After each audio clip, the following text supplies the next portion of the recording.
Okay, we're going to talk about meninges and dural venous sinuses and answer the questions: what are the meninges, what are dural venous sinuses, and what is the deal with the cerebral circulation? Hello everyone, my name is Dr. Morton and I'm the noted anatomist. So here we're going to take this coronal section at the top of the skull and blow it up, and we can see the layers of the scalp, and deep to that the skull bones, deep to that the meninges, and deep to that is the brain tissue.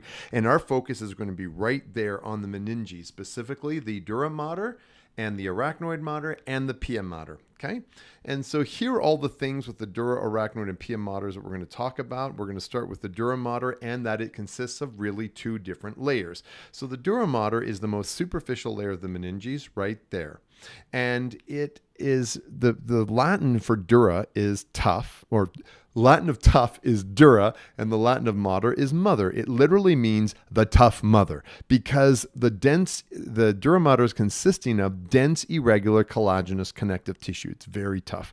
And there are two layers to the dura mater: a periosteal layer that lines the internal surface of the skull, and the meningeal layer that's continuous with the brain and spinal cord. So there's our dura mater, and there's layer one, all on the internal surface of the skull. It's basically the periosteum on the inside of the skull, and it ends at the foramen magnum. Now, the second layer of the dura mater here in orange, that's one that's going to be continuous with the brain and all the way down the spinal cord. And now we're going to go to the dural septae. And the dural septae, so basically the two dural layers are bound together and only separate when they form dural septae or dural venous sinuses. So in this coronal section, we zoom in, there's the skull and inside lining that, and then there's the brain, and there's our dura mater. Now watch, the dura mater is together. There's actually two layers the whole way, and now they divide into a periosteal and a meningeal layer. And when they divide, that's when you see the dural septa, and that's when you see a dural venous sinus. So the dural septae restrict displacement of the brain, much like a seatbelt does for us when we're driving around the car. It keeps us, the valuable things inside the car, stable. Same with the dura mater, with the valuable thing in the brain, in the skull, the brain. The falx cerebri, the tentorium cerebelli, and the falx cerebelli are the three things we're going to talk about. Let's start with the falx cerebri, where falx is Latin for sickle. So here's this posterior superior view of the skull. The dural septae are shown and the brain's removed, and there's our falx cerebri, and it does kind of look like a sickle, like that, and it courses anteriorly from the crista galli of the ethmoid bone all the way back, and it fuses with the tentorium cerebelli. And on the very top of the mohawk is the superior sagittal sinus, and on the bottom is the inferior sagittal sinus. The falx cerebri is vertical, and it separates our cerebral hemispheres within the longitudinal cerebral fissure. So there's the falx cerebri. There are the two cerebral hemispheres that it is dividing within that longitudinal cerebral fissure. And at the very bottom is the corpus callosum. Now, the tentorium cerebelli is a bit different in that it is horizontal. And oh, hi, Ireland.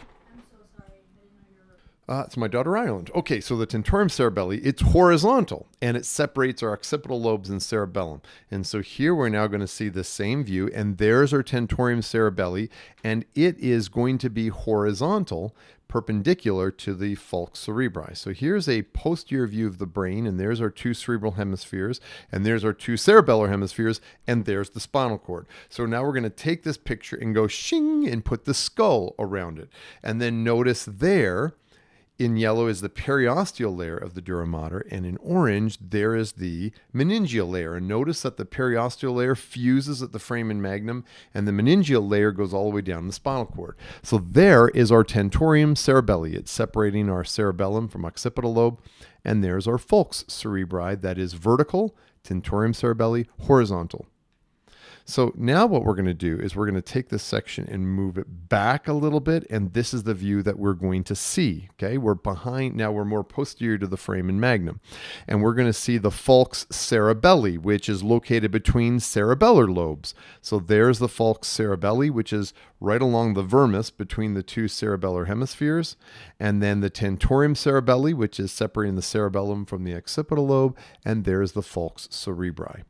Now we're going to talk about dural venous sinuses. And dural venous sinuses are venous channels located between periosteal and meningeal layers of dura mater. And they receive blood from the cerebral veins primarily, but also diploic, and emissary veins. So let's talk about the venous channels. So there is the dura mater and layer 1 and layer 2. And between the two layers is the dural venous sinuses, and in this case, we're showing the superior sagittal sinus. And the dural venous sinuses receive blood primarily from cerebral veins. And so there is a cerebral vein, and you see it dumping into the dural venous sinus. But you also have some of these, and that is the big one. That's what put a star there. That's the main thing. All these cerebral veins, like the great vein of Galen, all these are going to eventually end up in a dural venous sinus. Okay. The emissary veins go from the scalp through the skull and they drain into one of the dural venous sinuses. And the diploic veins go from basically the skull into one of these dural venous sinuses. Now, dural venous sinuses are similar to veins in that they contain venous blood, deoxygenated blood, and they're lined with endothelium. But dural venous sinuses are not similar to veins in that they lack valves, which means blood can flow in any direction, and they lack a tunica media because it's basically dura mater, dense connective tissue lined with endothelium. That's what a dural venous sinus is.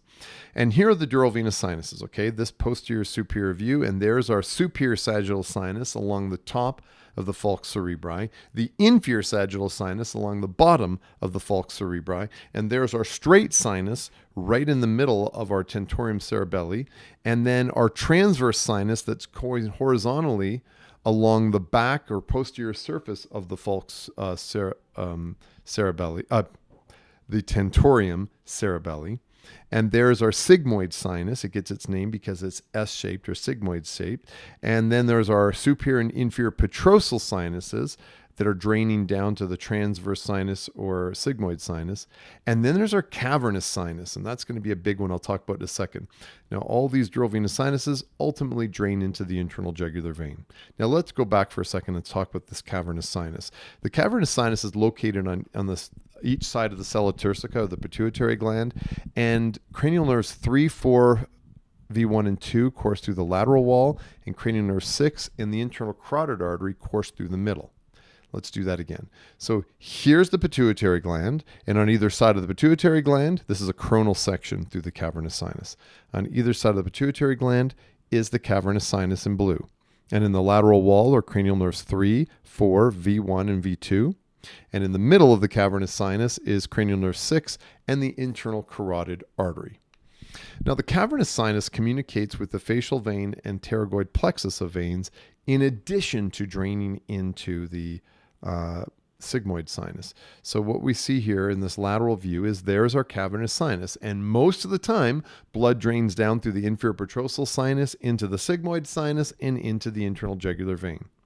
However, these superior and inferior ophthalmic veins that are draining the orbit also drain anteriorly to the facial vein. So these ophthalmic veins, blood, because these dural venous sinuses lack valves, blood can go back to the cavernous sinus or sometimes down the facial vein.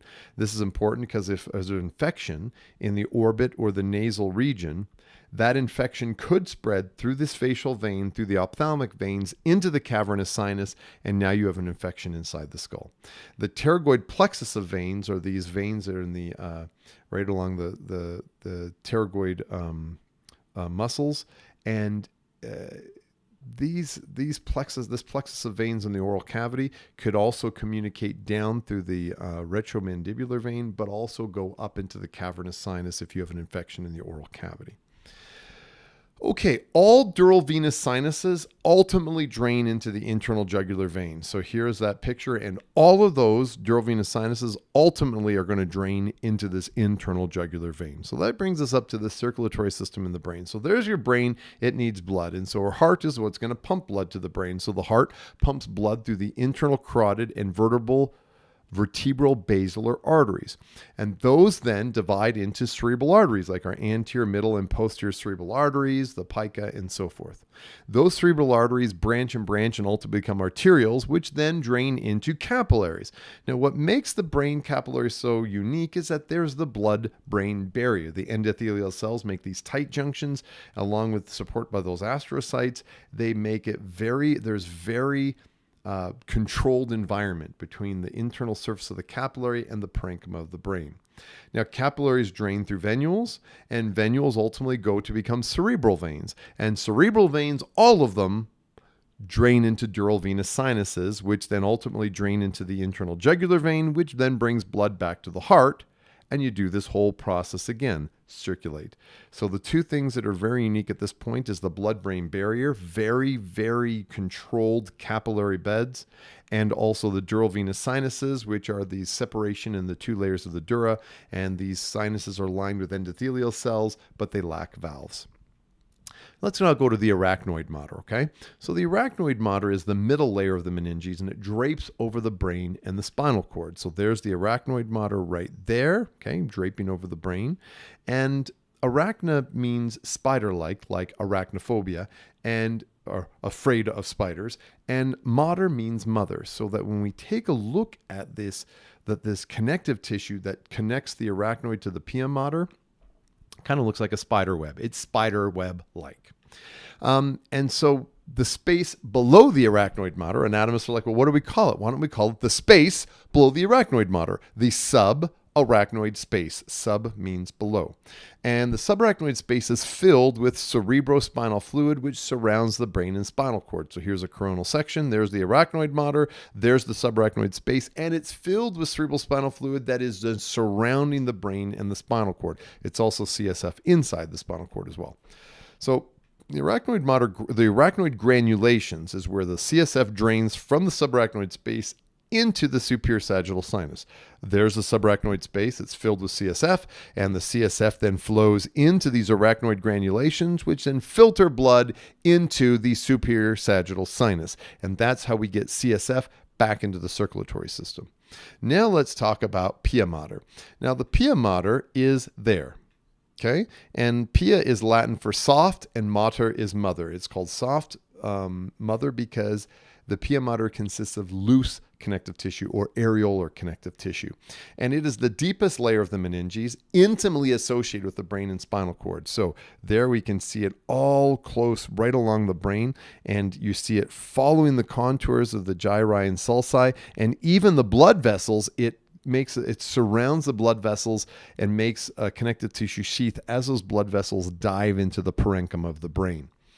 So here's just a little schematic of the brain, and there's pia mater. Oh, there's the pia mater hugging the contours of the brain, where in contrast to the arachnoid mater, more like drapes the contours of the brain. And between the arachnoid and pia mater, that's the subarachnoid space filled with cerebral spinal fluid. And that, my friends, are the meninges and dural venous sinuses in a nutshell.